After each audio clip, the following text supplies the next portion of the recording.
Mummy બીજી એક રોટલી લેતી આવજો.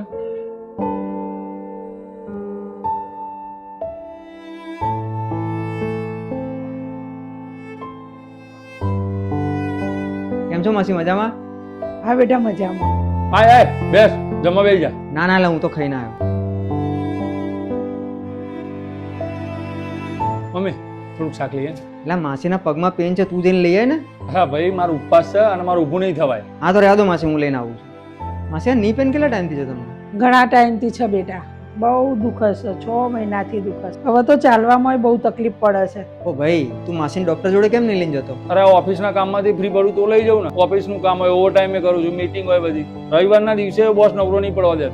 આજે તો નવરો જ છે ને, આજે લઈ જા. શેનો ફ્રી? જસ્ટ હજુ એક મીટિંગ પતી છે, આ જમીન સીધો હું નીકળીશ કામ પર. વાંધો નહીં માસી, હું તમને લઈ જાઉં. આજે તમારા ની પેનની ટ્રીટમેન્ટ કરાવી દઉં. ના બેટા, આ ઉંમરે મારે ઓપરેશન નહીં કરાવવું, મને બહુ બીક લાગે છે. અરે માસી, તમારે ઓપરેશન કરાવવાની જરૂર જ નહીં પડે. ગુજરાત પેન ક્લિનિક છે ને, ત્યાં ની પેનની ટ્રીટમેન્ટ ઓપરેશન વગર નાના ઇન્જેક્શનથી થાય છે. અને અહીંયા બધા ડોક્ટર બહુ જ એક્સપિરિયન્સ વાળા છે, જે એડવાન્સ મેથડથી તમારી પ્રોબ્લેમને સોલ્વ કરે છે. અને આ ટ્રીટમેન્ટથી તમને માત્ર 45 મિનિટમાં રિલીફ મળી જાય છે. અહીંયા માત્ર ની નહીં, પણ કમરનો દુખાવો, નેક પેન, શોલ્ડર પેન, કોઈ પણ પેનની ટ્રીટમેન્ટ માત્ર નાના ઇન્જેક્શનથી થાય છે. ચલો માસી જઈએ.